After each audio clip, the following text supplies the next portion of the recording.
today we're going to experience the ripple effect of Darrell Knoch as he shares about mastering a healthy self-image. Darrell, he's an entrepreneur, an investor, a real estate authority, he's a coach, a financier, and an author. And at age 24, he founded his first company, which was Miracle Heat Incorporated, where he designed and manufactured the Miracle Heat Reclaimer of wood stoves and earned 2 patents. And his products were sold nationally in major retailers like Home Depot, Lowe's, and Walmart. And he's a proven track record of success and earned sales awards, including Salesperson of the Year, while employed by the telecom giant WorldCom. He's a licensed contractor. He's been involved in many new subdivision developments and owns several real estate businesses. He is a busy man, and he told me that he just came out of retirement 5 months ago because he's authored a book called Mastering a Healthy Self-Image, the guidebook to real happiness and enormous success. And he's a very inspirational man. I'm super excited to have him on the show. Welcome to the show, Darrell. Well, thank you so much. I really appreciate you letting me be here. Absolutely. Well, how does it feel to be out of retirement for 5 months? Well, I'm having to get reorganized a little bit. I took 2 years off, and I found that then that 2 years I had to retrain myself how to be organized again. Well, I've been reading all of your stuff, and you have quite a lot of seeds to plant in our listeners today about being organized, because you definitely have that piece of you. And I was reading your bio and looking over all your stuff, and you have a tremendous career platform, and I love that. I love the vulnerability of storytelling and hearing how people get to where they are. And I'd love for you to talk about that life-changing moment and share about your career, because I know it was your brother who gave you that book, a book by Zig Ziglar, who my whole career has been in sales and marketing, so I'm very familiar with Zig. And I always loved the quote, your attitude, not your aptitude, will determine your altitude. And it's really fascinating to see that Zig Ziglar in that moment was quite an important choice point moment in your life. It really was. All of us have a level of discord, so to speak. We're all. They say that most families have less than the ideal situation, and we don't grow up with all of the best education that we could. Obviously we go to school, but school is great for a variety of things that we must learn, but it's self-education that really turns the key to massive success, in my opinion. Absolutely. And what do you think is some of the, you started out, why was your choice to be an entrepreneur? There's a lot of people who listen to The Ripple Effect from all over the United States and the world, and we do a lot of shows talking about really the mindset of being an entrepreneur. What was your choice originally to venture out into very entrepreneurial focused career, especially even in sales and in being an inventor? Well, I started working out of college for the state of Michigan, and I had the opportunity to have a good career there. I spent 8 years working with the state of Michigan, but over the course of that 8 years, I found that there were a lot of directives from above that I didn't feel were the directions I wanted to go. I felt like I had some ideas, and I sort of was a risk taker, and I would often do things that I felt were ideal for me to do, and I would get chastised from time to time because I did them, but my results were tremendous. Working for the state of Michigan, I was the number one placement person for a number of years while I was there. I helped people find jobs, and I helped them decide what is it that they want to find as a lifelong career. And so I did a variety of things different than what I was told, and getting chastised on a regular basis, that really made me decide, I think I want to do my own thing. And so that's how it started. Well, that sounds great. Well, my first professional career position was actually in helping people get jobs as well. I was a corporate headhunter, and I really felt some beautiful empowerment with that, because you're really helping people with one of the biggest decisions of their life, and switching jobs or finding different companies to work for. And so I can relate to that, but I definitely can tell you I can relate also to when that negative energy is coming at you over and over, and no matter how much armor, positive armor you have, inside of you, that can just wear you down. It Well, can, Darrell, and I really believe that that's one of the reasons that we have to take responsibility ourselves for what we allow into our mind. And that's sometimes easier said than done because we have so much information that's coming at us from such a variety of sources. But we must make that decision that we have to take responsibility for what we allow in our mind and in our life.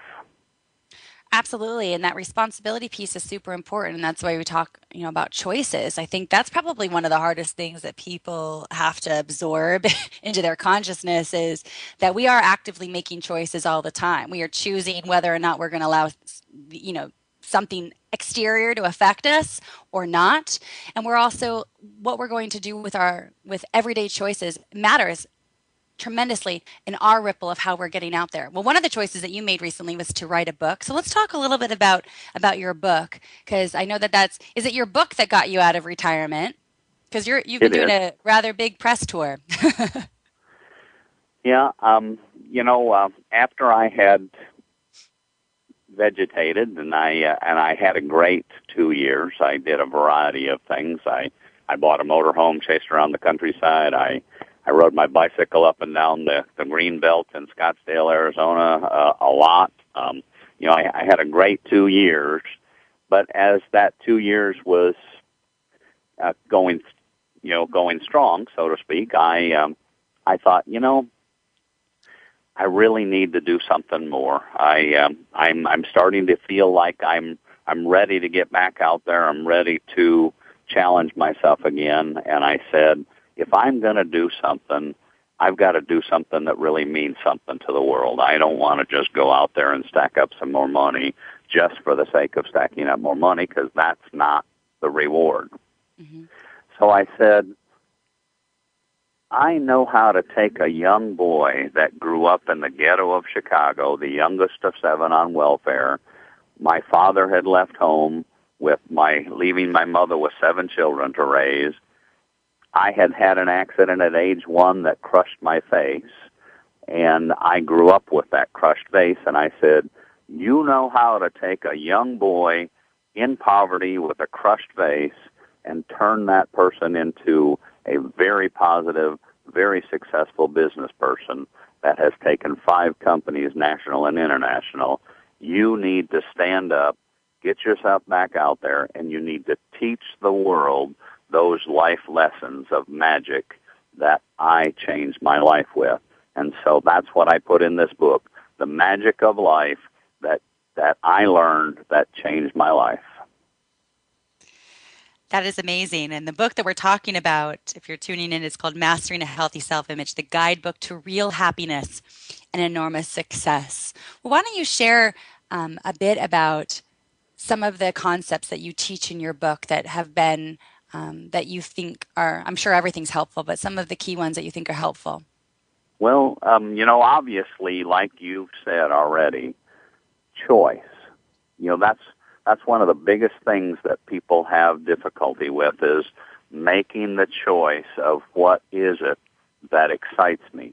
What is it that is going to make me want to have so much excitement that I will get up every morning with a burning passion to go make this happen? And so that's the first step. You have to make that choice. And so one of the things that I have really fostered is I love to daydream. And, in a variety of situations, daydreaming is not always considered a good habit pattern. And I believe that if you use it properly, daydreaming can be a spectacular, life-changing habit. And so I love to daydream. When I do a live seminar with people, I teach them how to daydream. And I teach them how to be effective and not only daydream, but how to make it happen. And those are the steps that, I really believe are the biggest things that someone can get out of the book is how do you decide? How do you really go through the process of deciding? And then how do you teach yourself how to make it happen and make it happen with a passion.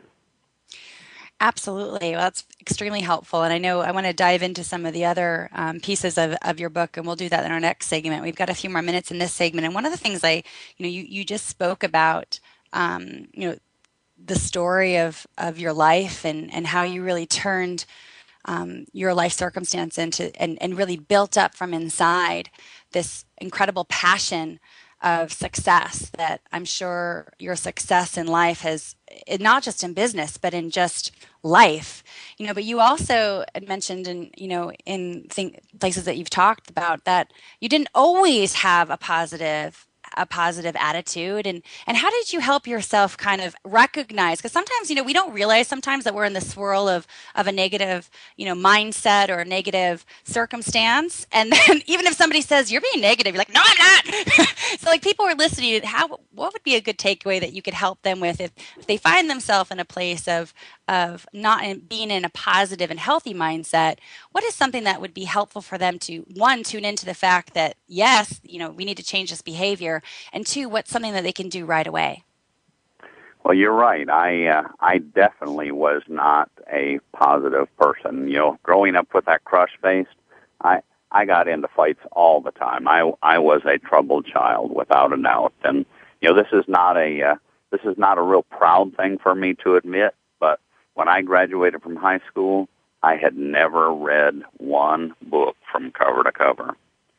And when I graduated from high school, one of my other brothers gave me a book called The Beatles Complete, and I graduated with a degree in music, and so I read that book, and that was the first book that gave me excitement about reading and learning, and I read it from cover to cover, and I believe that just that one instance, but then getting that stuff from Zig Ziglar, that helped me understand and helped me learn that I did have a negative attitude. I mean, it really made it stand out for me, and continuing to educate myself, reading, learning, listening to just like people are listening to your show right now.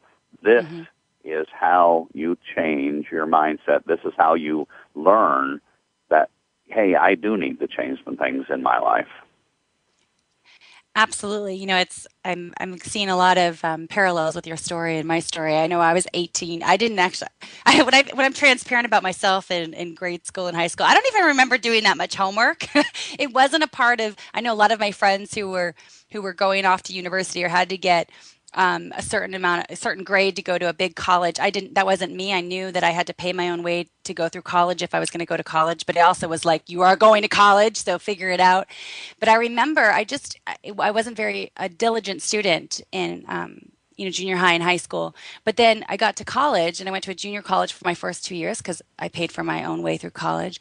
And my dad, during that first year, my dad gave me the book. By Norman Vincent Peale, The Power of Positive Thinking, and I read that, and it was in that book that I've shared this on the air before, that it was in reading that book that I realized, whoa, I actually am responsible for what my life is going to become, and then it is from there that it just all became so clear, and the diligence in becoming a good student and being an ardent student of life, and choosing opportunities for my life that were uncapped, commission driven, uncapped, type of opportunities. I know you were in telecom, so that was you too early on, but I think that that's an interesting choice point moment that sometimes we have to realize is, wow, we're just kind of floating along, and then all of a sudden, boom, you are responsible for it, and it came for you and even for me in the form of a positive book. I think personally that every person in America should have at least a part-time business that they do in addition to what they do for working during the day if they are working for someone else. It really teaches a lot of responsibility. It really teaches a lot of life lessons, and I think it really can go a long way to change a person's life. Absolutely. Absolutely. Well, stick with us. We're going to be taking a break to acknowledge our sponsors, and we're going to come back and we're going to dive into learning some more key things from Darrell. And we're talking about, why the cents are even more important than the dollars in business. And he's going to share with us how you can turn errors in business judgment into valuable assets and really focusing on some of these key elements that have made him hugely successful in business. And now how he can help teach us in the next segment how we can have that too. So stick with us on the ripple effect. Today we are on the air with Darrell Knoch, and he is sharing with us some of his life lessons and how he really came out of a circumstance of his life and built his career and his life to be extremely successful. And want to really hear about those tools that he's included in his book. But also, to get his book, you can find out more about his book, Mastering a Healthy Self-Image, the guidebook to real happiness and enormous success, at his website. And Darrell, is the best website for our listeners to go to connect with you truewealthuniversity.com? It is. TrueWealthUniversity.com is where we like people to go to. It has a lot of information that gets them started. Perfect.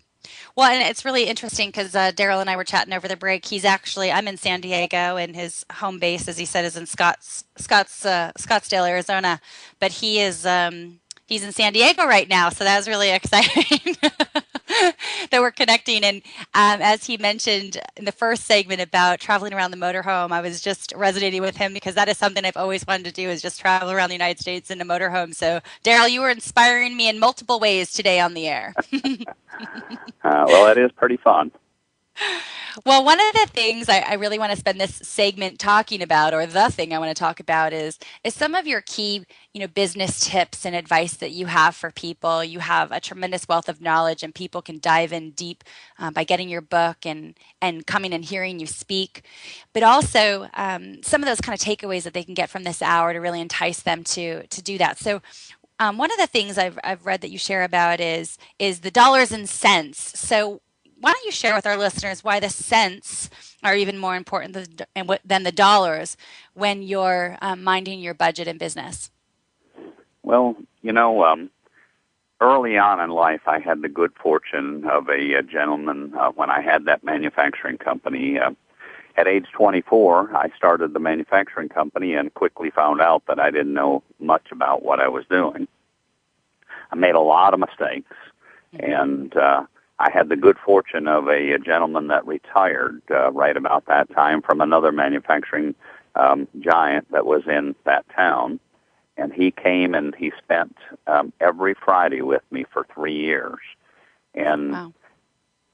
I did a lot of things where I would buy parts that might be a nickel, or I would buy parts that might be, 3 or 4 cents. I did a lot of things that really, if you made the difference of 2 cents on this part or 2 cents on that part, all of a sudden now you've shaved off $1 on the cost of making this product, and your margins are only $5 to begin with, and now all of a sudden you've made an extra $1. That is huge.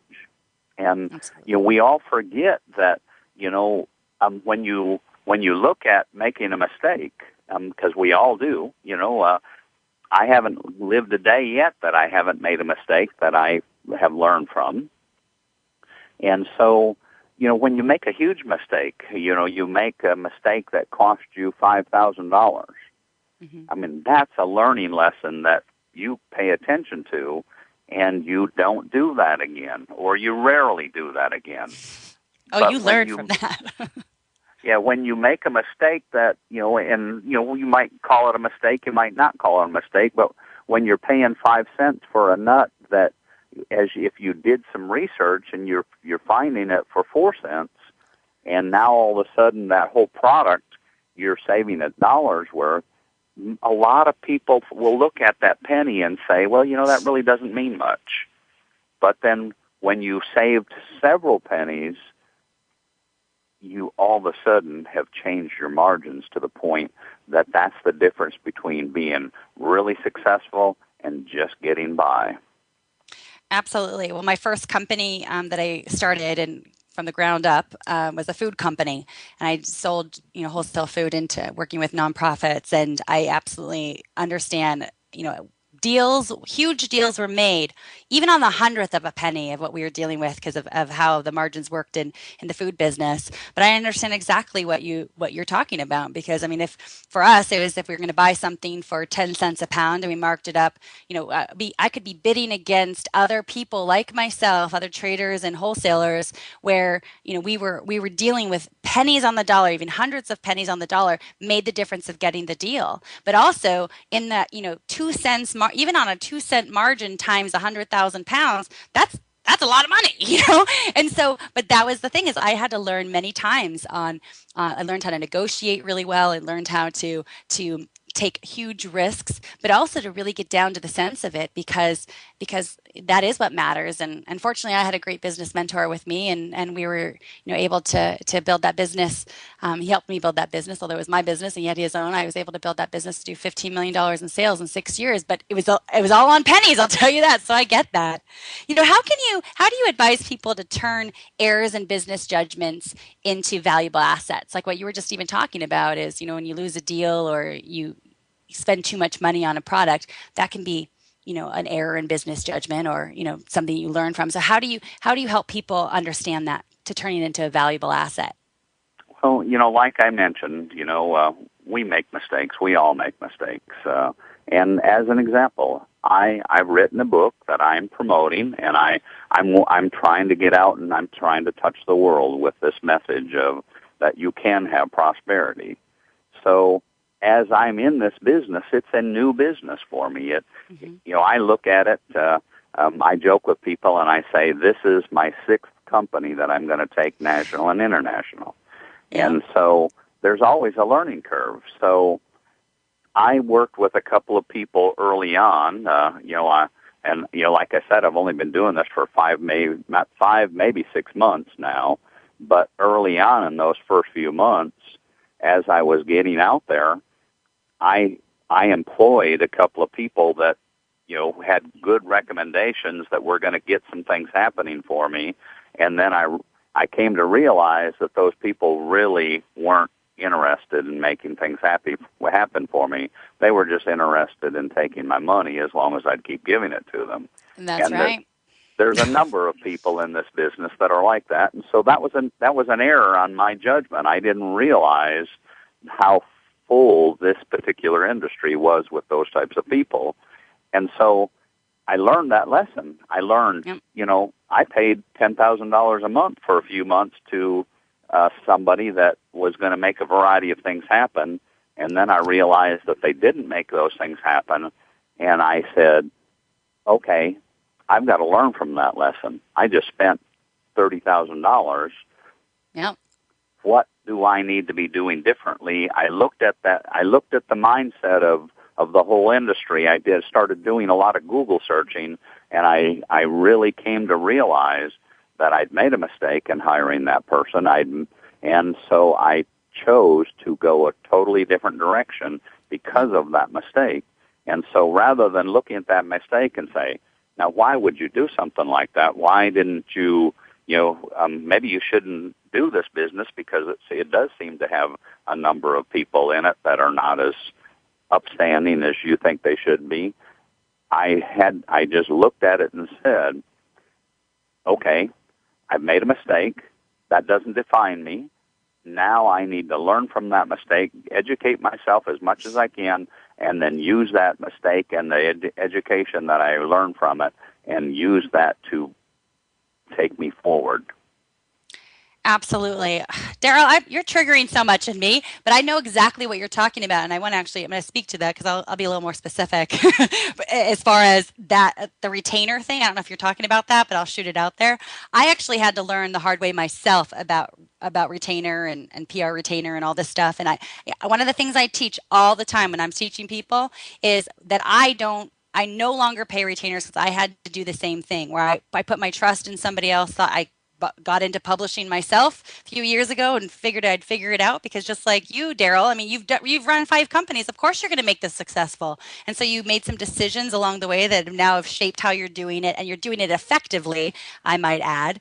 But I also had to learn that I came from a results driven business mindset, as did you, because you've built your businesses from scratch. That entrepreneur mindset is really succeeding and going out there and making things happen, but it's very results driven. So I had a very difficult time in people who were saying, hey, pay me $5,000, $7,000, or $10,000, and then we'll see what happens. Where I'm like, there's got to be somebody who's out there who is results driven, who like, you get me an interview, and then I'll then I'll pay you. And that was, I think that's the hard thing. And I came from that industry. I came from that results driven industry. My first job, I made $1,200 a month, draw versus commission, where I had to pay that back if I didn't make that in commission.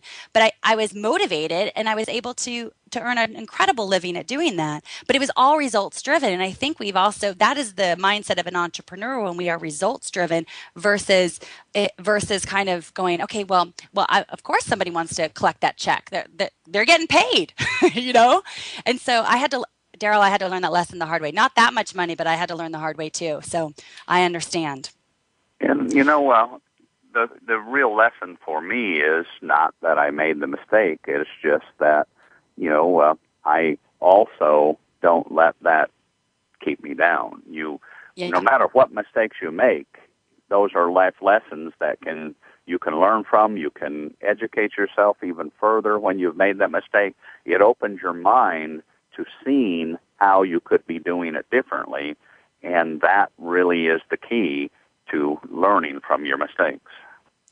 Absolutely. Well, what can you explain? I mean, you are a business owner. You're venturing into your sixth business, as you say, and I have no doubt that you're going to make it wildly successful internationally. What kind of um, you know, one of the things you share is that you're incredibly organized, and you translate that into all of your businesses, and you share that with people. How important to you is being organized and being diligent about that organization in your business life as well as your personal life? Well, for me, it is extremely valuable. I say that, everybody's minds work differently. And so if you're not organized, then you need to have an assistant that is. And, that's one of the things that I've had from the time I was 20 years old. Even though I was doing things that I was working for the state of Michigan, I hired my own personal assistant part-time because I needed that extra organizational function. And I've always had an assistant all my life. And I really believe that, as an example, when I was working for WorldCom, I took a little 5-year stint and stopped doing my own thing, and I went to work for WorldCom for 5 years.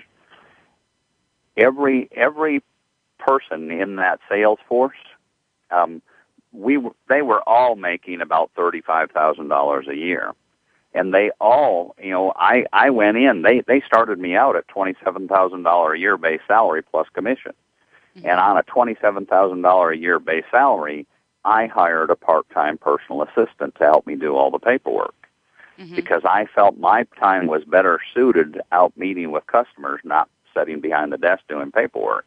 And they mm-hmm. all said, why would you spend your own money? WorldCom doesn't care.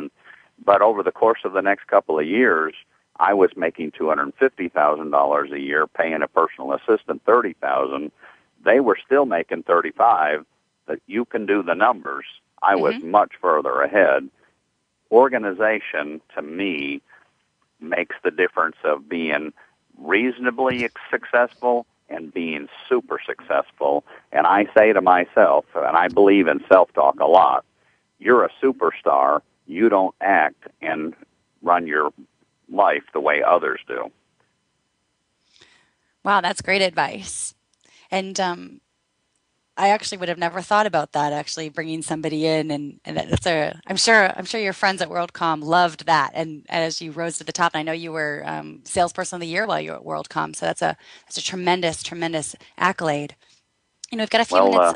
not only did I make $250,000 a year while I was there having that full-time personal assistant, I made 250. I paid her 30. I think I ended up paying her 40 as time went on. So I still netted $210,000 a year to their 35. So, I really believe that a personal assistant makes a massive difference in a business person's life. Well, that is a great piece of advice. And one of the other things that you talk about that I really would love to shine a light on the next few minutes of the program is goal setting. I mean, goal setting is so huge. I mean, all of your mentors that I know, Anthony Robbins and Brian Tracy, Zig Ziglar, Jack Canfield, Stephen Covey, and people will be saying Darrell Knoch in that list of inspirational business professional minded people. How how do you teach people about goal setting and the importance of goal setting and goal achieving? Well, that's not an easy task because people look at it and they say, well, yeah, I know I should set a goal, or yeah, I know I should write things down, but, how do I do that? And, so what if I say I want to make $1 million this year? I'm making $100,000 a year right now, and I'm going to be bold enough to say I want to make $1 million, and, they question themselves a lot. And, I believe that one of the first things is that going back to, and I know I harp on this, but you've got to do a lot of self-education. Read a book on how to set a goal. Obviously I'm promoting my book, but read my book. But here's the key: daydream. You set down. What I tell people to do is sit down in a dark room with a pad of paper and a pen, and you daydream. And you sit there and you say, okay, what is my goal in life for the next 6 months? And then you daydream and you let all of that mindset flow, and you make notes for that 30 minutes that you're sitting in that dark room. And then you come out and you say, okay, I've decided that I'm going to sell $10,000 worth of product in the next 6 months, whatever that might be. I'm decided I'm going to get a degree in auto mechanics. And then what are the steps? If I'm going to sell $10,000 worth of product and my product sells for $10 a piece, then how many products do I have to sell in the next 6 months? How many customers do I have to see in the next 6 months? Because if I know that my closing ratio is I sell 2 out of every 10 that I see, then I need to see 100 people during the course of this particular time so that I'm going to sell 20 of them. Absolutely. We always call that the reducing down to the ridiculous, where you have your big goal, what your goal is, and then really kind of making it getting it reduced down, because then you go, oh, it doesn't feel as big when you're going, okay, I want to sell, whatever it is, 3,000 books in a few months, or in 2 months, or 6 months, or whatever, and then breaking it down to how many sales calls you have to make a day. It isn't as overwhelming as, oh, there's this big number, and then you just chip away at that goal and be precise in doing it over and over, and then boom, you're at your goal. And because if you set a goal and you don't reach it, that's not the end of the world. I set a goal for I released my book mid-October. I went about doing a variety of things that were not as productive as I should have done for the first 6 to 8 weeks, and so I set a goal for myself when I went out that I'm going to sell 3,000 books by the end of December 2011. And so by the end of December 2011, I had sold about 1,000 books. So I didn't reach that 3,000 books. So I reevaluated, I readjusted my mindset. What did I do right? What could I do better? And I reevaluated, and I set another goal of saying, okay, well, if I only sold 1,000 books between then and December 31st, then between January 1st and March 31st, I need to sell, if I've sold 1,000, then I think in that same time frame I can sell 2,000 during the next period. Well, because I really focused, I really was staying on task. Focus is a major key in everyone's life. I stayed on task, and I ended up selling more than 5,000 books between January and March 31st. That's wonderful. That's wonderful. So, And I love how you talked about reevaluating your goal, because I think sometimes when people get to a place where they've set a goal, whether it's a weight goal or a sales goal or, some level of a life goal, that they might feel disappointment. And you're assuring, what your story is helping illuminate is, wow, you had results. Now let's reevaluate. And then as you persevered through the next goal point, you actually blew it out of the park. And because you were focused and determined. It's wonderful. and a lot of times I hear it. I know you hear it. People will say, "Well, wow, I didn't. Maybe what I'm doing just isn't the thing I should be doing. Maybe is this really right? And maybe I should just quit." And a lot of people do quit. At the end of December 31st, I would say to myself, "Holy cow, I didn't do 3,000 books. I only sold one, and that just doesn't pay the bills." And maybe people don't want to hear my message, but you have to be so committed that does not define you and that does not stop you. You just reevaluate and say, what did I do? What did I do right? What could I do better? And how do I go forward and do more than I did the first period? Absolutely. That's great advice. Well, stick with us. We have to take our last break for the program, and we'll be back in just a few moments talking with Darrell Knoch, and we'll talk more, get with some tips from him about mastering a healthy self-image. Stick with us. Well, welcome back to the show. We've been on the air today talking with Darrell Knoch, and he's been talking a bit about business and life, and talking a lot about some of the principles that he teaches in his Mastering a Healthy Self-Image book. And you can find out more about Darrell and connect with Darrell at his website, which is truewealthuniversity.com, truewealthuniversity.com. And Darrell, one of the things that Darrell is passionate about, that he shared about coming out of retirement and writing a book, was really about you wanting to make a difference and ripple your unique message, the lessons you've learned into the world, and really inspiring people and helping them to master a healthy self-image. And one thing you have been doing that I wanted to make sure we talked about on the show today is your gratitude coins, and how the ripple effect of this gratitude coin idea that you have. And so why don't you share with us about that program? I'd love to. I had the opportunity about 7 years ago. I had a really successful life, but I kept thinking every day, how do I get to that next level of success? And I kind of said to myself, you're not living in today as fully as you should be. You keep thinking about that next level of success, and your eyes are on tomorrow, not so much on today. And I said, I need a little anchor that I will touch every day that will remind me more each day to be more grateful, to be happy, to be living presently right here, right now, and excitement about today. So I was daydreaming, which I like to do, and I came up with this idea of a coin that said gratitude coin on one side, and on the other side it says, I am grateful for ... That's the answer that we all have to give ourselves each day as we touch it. And I just had such an excitement for that coin for myself, because it really felt like I'm going to be able to remind myself every day how to be more grateful and how to be more passionate about today. And I thought, I can mass produce these, and I can give them out to the world, and I can touch a lot of people's lives in a positive way. And so I had 10,000 of them shipped to my desk. And about a week after that, I started handing coins out. I've given about 15,000 coins out in the last 7 years.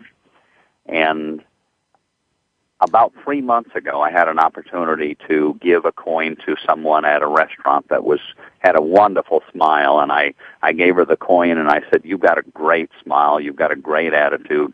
And I want you to have this coin so that you touch it every day to remember somebody notice that great attitude, that great smile, and I want you to remember that each day as you go through. And so a third grade school teacher happened to be sitting in the restaurant, and she heard me say that to this server, and she came over and she said, "Hey, I'm a third grade school teacher. I'm always trying to teach acts of kindness like you just did with this young lady to my students, and I'm always trying to teach gratitude to them." And we had a little chat, and I gave her a couple of gratitude coins, and we went on our way. And a few weeks later, I got an email from her saying, "I've been using your gratitude coins in my classroom.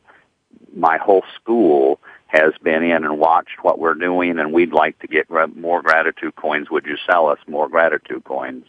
And I said, "Listen, if you'll use them in your classrooms, I'll give them to you." And the local TV station got wind of the fact that this whole school was using my gratitude coins, and literally in the last 6 weeks now, because it's been aired, we found that 50 countries around the world has watched the video of all of that on my website, and we have gotten requests from schools all over the country that are using that gratitude coin. The kids are passing it back and forth to each other, saying, "Hey, I'm really grateful for the fact that you encouraged me to do a better job today. I'm really grateful for the fact that you picked up garbage today and nobody asked you to." And it's just really mushroomed, and it's been a great. In fact, I mentioned to you that's one of the reasons I'm here in San Diego is I'm giving some coins out to different schools here that have requested it, and tomorrow I'll be at the Albert Einstein Elementary School giving gratitude coins to them.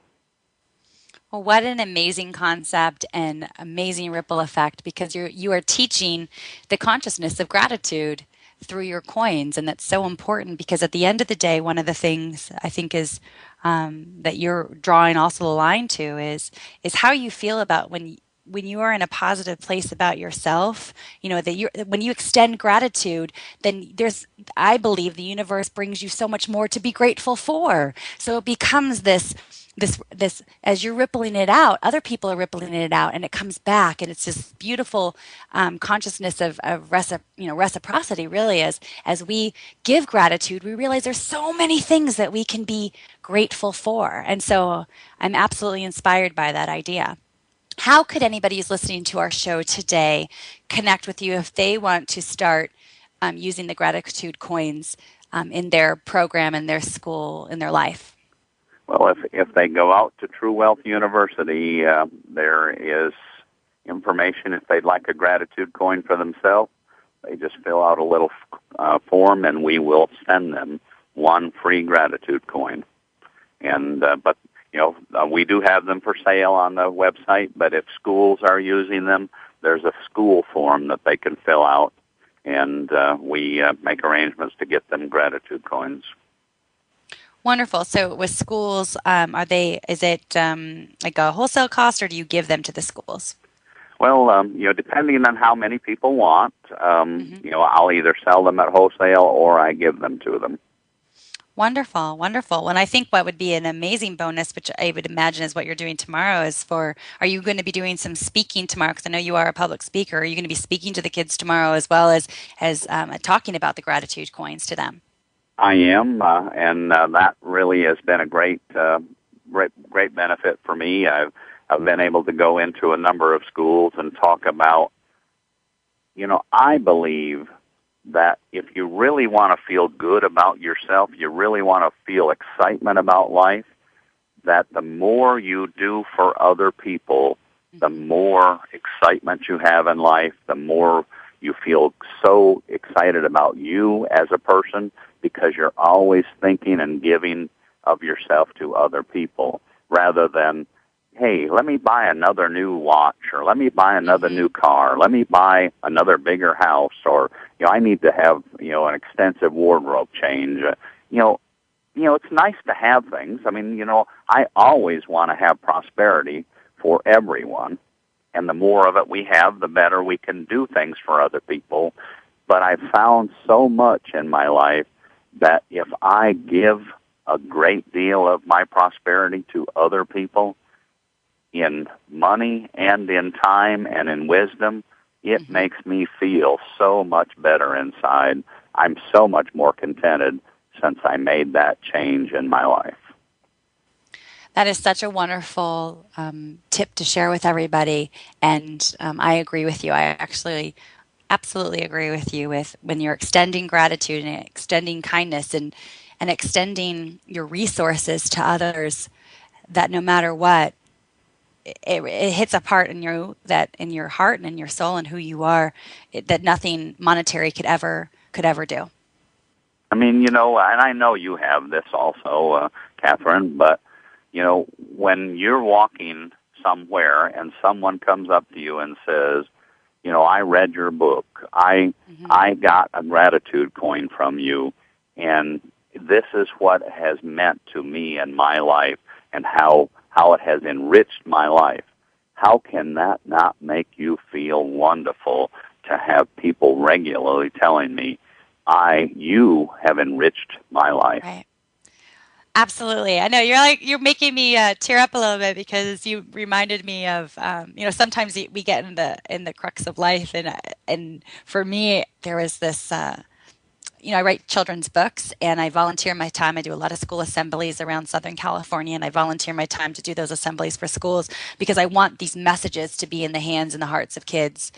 And after one assembly, it was almost a year ago today, this girl came up to me afterwards, and this happens often now, but this was really the first time it happened to me. And this little girl came up to me after the assembly and said, Miss Catherine, she waited in line to talk to me, and she said, Miss Catherine, and I said, oh yes, and she said, you made me feel so special today.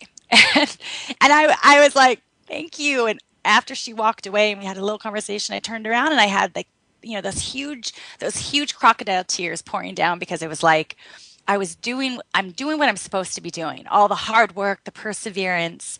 I'm helping affect change in people's lives, and there's nothing that could ever take the place of what that feels like. There's nothing else in my life that's ever done that, and I can imagine that is exactly what you were talking about. It's what's happening with gratitude coins. And so I'm so honored to have this space to talk to you, and you are inspiring me on my radio show. So I'm sure our listeners are being inspired as well.